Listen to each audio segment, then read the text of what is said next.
ইয়া আইয়ুহাল্লাযীনা আমানু ইজতানিবু কাসীরাম মিনায-যন্নি ইন্না বা'দায-যন্নি ইসমুন ওয়া লা তাজাসসাসু ওয়া লা ইয়াগতাব বা'দুকুম বা'দা। হে আমার বান্দা এবং বান্দীরা, তোমরা অধিক পরিমাণে সন্দেহ করা থেকে, বদগুমান করা থেকে, মন্দ ধারণা করা থেকে বেঁচে থাকো। কেননা অনেক সময় তোমাদের ধারণা, মন্দ ধারণা গুনাহে পরিণত হয়ে যায়। ওয়ালা তাজাসসু,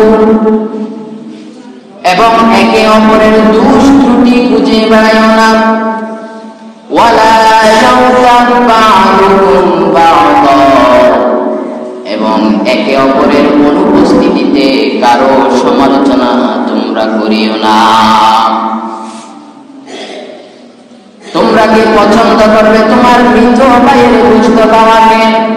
না, অবশ্যই তোমরা তা পছন্দ করবে না। তাহলে তোমরা আল্লাহ রাব্বুল আলামিনকে ভয় করো, এমন কাজ তোমরা করিও না। এই গীবতের কারণে, সমালোচনার কারণে, মন্দ ধারণার কারণে কি হয়? একটা পরিবার ধ্বংস করার জন্যে, একটা সমাজ ধ্বংস করার জন্য বেশি কিছুর প্রয়োজন নাই।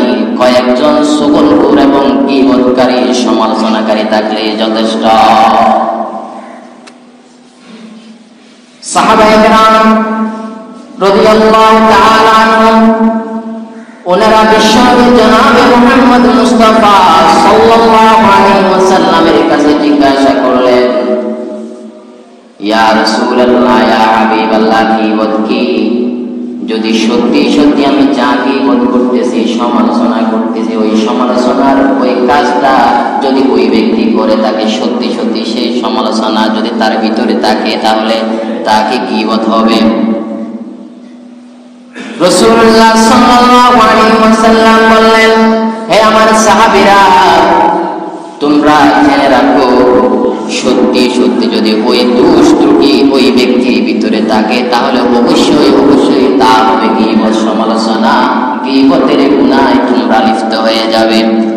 আর যদি ওই দোষ ত্রুটি, তোমরা যা সমালোচনা গীবত করতেছো, ওই দোষ ত্রুটি যদি ওই ব্যক্তির ভিতরে না থাকে, তাহলে তা গীবতের চেয়ে আরো বড় গুনাহ, তুহমত, অপবাদ দেওয়ার মতো বড় গুনাহ হয়ে যাবে। নাউযুবিল্লাহ।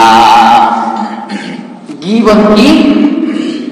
আমরা অনেকে বলি, সত্যি বলতেছি হুজুর, ওনার ভিতরে কাজগুলো আছে, উনি এরকম এরকম করে, সত্যি আমি অনেকবার দেখছি। হ্যাঁ, এই সত্য জিনিসটাই আসলে গীবত। আল গীবাতু আশাদ্দু মিনাজ জিনা কেন বলা হয়েছে? জিনা তো এত বড় গুনাহ, এত বড় গুনাহ, কবিরা গুনার মধ্যে জিনাও একটা গুনাহ, যে গুনাহ তওবা না করলে মাফ হয় না। কিন্তু এমন বড় গুনাহ থেকেও গীবতের গুনাহকে এত বড় কেন বলা হয়েছে? বেশি কেন, বড়, এরকম জঘন্য কেন বলা হয়েছে? একজন জিনাকারী, ব্যভিচারকারী যখন ব্যভিচার করে, জিনা করে, যদিও বা শয়তানের ফাঁদে পড়ে সে কাজ করে, ঘৃণিত কাজটা করে, তবুও তার মনের মধ্যে থাকে আমি একটা মন্দ কাজ করতেছি, গুনাহের কাজ করতেছি। কিন্তু যেই ব্যক্তি গীবত করে, সেই ব্যক্তি জানে না আসলে আমি গুনাহের কাজ করতেছি না ভালো কাজ করতেছি। গুনাহকে গুনাহ মনে করে করলে যতটুকু গুনাহ হয়, কোন ব্যক্তি যদি গুনাহকে গুনাহ মনে না করে করে, তাহলে সেই গুনাহটা আরো বেশি বড়। এই জন্য অপরাধ মানুষ করবে, এটা বড় দোষের নয়। সেই সাথে যদি অপরাধী নিজের অপরাধকে স্বীকার না করে, সেটা বড় ধরনের অপরাধ। এই জন্য কোনো বেকুব অপরাধী চুরি করার পর, অপরাধ করার পর সেটা টাকা দেওয়ার জন্য, ফিটা আরো বেশি করে খাওয়ার জন্য শিকার আসে না সহজে। ভালো মানুষের ইজ্জত পায়ে লাথিতে যায় না। এই জন্য পরিবার ধ্বংস করার জন্য কয়েকজন সুগুলপুর গীবতকারী সমালোচনাকারী যথেষ্ট। बर्बाद गुलिस्ता के लिए एक ही उल्लू काफी है। একটা বাগান ধ্বংস করার জন্য একটা হুতুম পেঁচাই যথেষ্ট। ভাইয়ের কথা গিয়ে আরেক ভাইকে গিয়ে বলবে, এরকম এক বোনের কথা গিয়ে আরেক বোনকে গিয়ে বলবে। পিতা পুত্রের সাথে ভালো সম্পর্ক না হওয়ার জন্য পুত্রের কথা গিয়ে পিতাকে গিয়ে বলবে, পিতার কথা গিয়ে পুত্রকে বলবে, চাচার কথা বাবাকে বলবে, বাবার কথা চাচাকে বলবে। এরকম এলাকার এক বন্ধুর কথা আরেক বন্ধুকে গিয়ে বলবে। এইভাবে সমাজের মধ্যে পরিবারের মধ্যে একটা ঝগড়া বিবাদ সৃষ্টি করে দিবে। অশান্তির বর্তমানে পরিবারে সমাজে অশান্তির মূল কারণ এটা। এই ধরনের ব্যক্তিগুলা চিহ্নিত করা যায়। অনেক সময় মিথ্যা কথা বলা সওয়াবে পরিণত হয়, অনেক সময় সত্য কথা বলাও হারাম। কখন? যখন দেখবেন দুই এলাকার মধ্যে, দুই নেতার মধ্যে, দুই সংগঠনের মধ্যে, দুই দলের মধ্যে দুইজন মানুষ, উভয়জন বড় বড়, উভয়জনের কাছে অস্ত্র আছে, উভয়জন যদি লাগালাগি করে এভাবে ঝগড়া ফাসাদ করে উভয়জনের মধ্যে ক্ষয়ক্ষতি হবে, উভয় এলাকার মধ্যে ক্ষয়ক্ষতি হবে, দুই দলের মধ্যে ক্ষয়ক্ষতি হবে। এমন সময় এই সত্য ঘটনা, একদিকে এক ভাই এক নেতা, এক দলনেতা যদি অস্ত্র শস্ত্র সজ্জিত হয়ে আরেক নেতাকে হত্যা করার জন্য যায়, ওই অবস্থা দেখার সাথে সাথে তাকে বলতে হবে না, আপনি যাকে মারতে চাচ্ছেন, যাকে আপনি অস্ত্র দিয়ে শেষ করে দেওয়ার জন্য চেষ্টা করছেন, ওই ভাই তো আপনাকে অনেক বেশি মহব্বত করে। এরকম মিথ্যা কথা বলতে। অথচ ওইদিকে আরেকজন নেতা, উনিও ওনার জন্য অস্ত্র শস্ত্র সজ্জিত হয়ে আসতেছে মারামারি করার জন্য। আবার এই দিক থেকে ওই দিকে যাওয়ার আগে খুব অল্প সময়ের মধ্যে ওই ভাইয়ের কাছে গিয়ে বলতে হবে না, আপনি যে ধারণা করতেছেন আপনার ওই বন্ধু, আপনার ওই দলপতি তো আপনাকে মারার জন্য প্রস্তুত নাই, আপনাকে কত মহব্বত করে, আপনার সাথে সুন্দরভাবে বেড়াতে আসার জন্য, সাক্ষাতের জন্য গতকাল আমার সাথে কথা হয়েছে, আপনি এই কাজ করিয়েন না।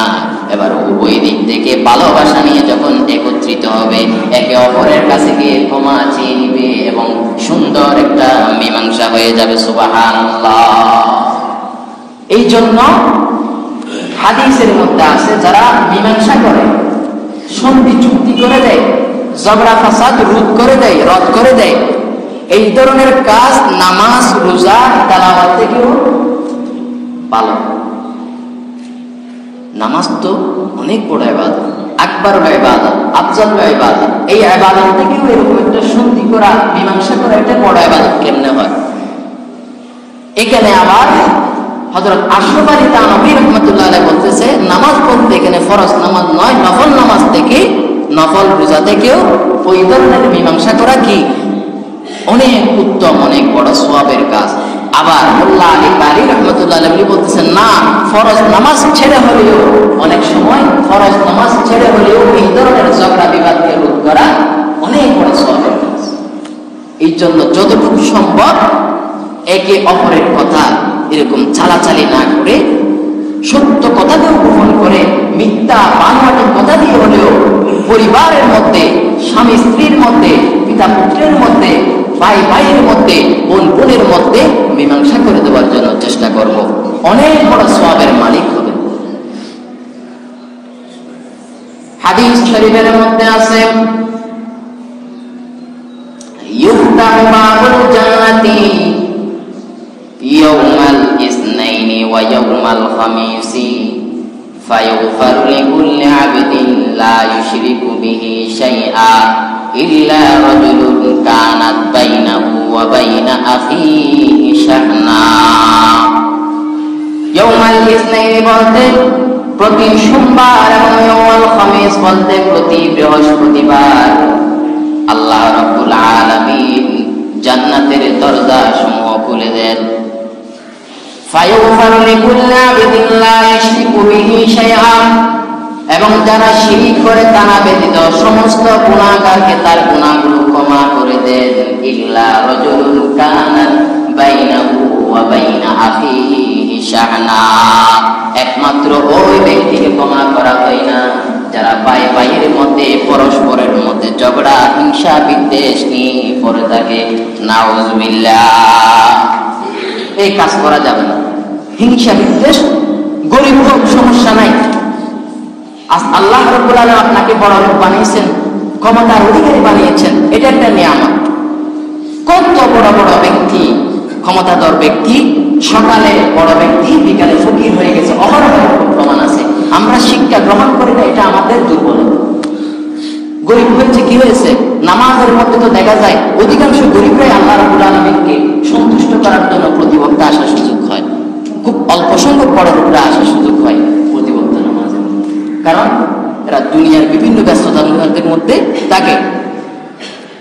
মসজিদে আজে কাঁথার বেঁধে নামাজে পড়ে গরিবেরা, মসজিদে আজে কাঁথার বেঁধে নামাজে পড়ে গরিবেরা, উপবাসের কষ্ট সয়ে রোজা রাখেন গরিবেরা, উপবাসের কষ্ট সয়ে রোজাও রাখেন গরিবেরা। আমায় যারা স্মরণ করে তারাও সেই গরিবেরা, খোদার স্মরণ যারা করে তারাও সেই গরিবেরা, ধনের নেশায় বিভোর হয়ে ধনী গেছে আমায় বলে, ধনের নেশায় বিভোর হয়ে ধনী গেছে আমায় বলে, ইসলাম আজও জিন্দা আছে দরিদ্রদের দোয়া বলে, ইসলাম আজও জিন্দা আছে দরিদ্রদের দোয়া বলে। এই জন্য আল্লাহ রাব্বুল আলামিনের হুকুম আহকামকে শ্রদ্ধার সহিত গুরুত্বের সহিত পালন করতে হবে। শুনলাম কোরআন হাদিস থেকে হুজুর বলল, হুজুরের কণ্ঠ সুন্দর, কানকে খুশি করলাম, মনকে খুশি করলাম, এরপর বের হয়ে গেলাম। এগুলা ওই ছাগলকে কি করার মতন, ওয়াজ করার মতন। কোন একটা ছাগলকে যদি কান ধরে কেউ ওয়াজ করে যে এখানে যাইও না, ওদের বাগানে যাইও না, সবকিছু বলার পর যখন কান ছেড়ে দিবেন এইভাবে কানটা ছেড়ে ফেলবে, এই ধরনের শোনার মধ্যে কোনো মূল্য নেই। রাগকে হজম করতে হবে। রাগ গুসা হজম করার অনেক ফজিলত। গুসা রাগ আসাটা অপরাধ না, এটা যায়, কিন্তু রাগ হারাম কখন, আপনার ওই রাগের কারণে যখন কেউ ক্ষতিগ্রস্ত হবে। এই জন্য হাদিসের মধ্যে আছে, আল্লাহ রাসূল সাল্লাল্লাহু আলাইহি ওয়াসাল্লাম বলতেছেন, তোমাদের মধ্যে যদি কেউ রেগে যায়, রাগ এসে যায়, যদি সে দাঁড়ানো থাকে তাকে বসিয়ে দাও, বসে দাও। তাও যদি তার রাগ নিয়ন্ত্রণে না আসে তাহলে শুয়ে যাও। দেখেন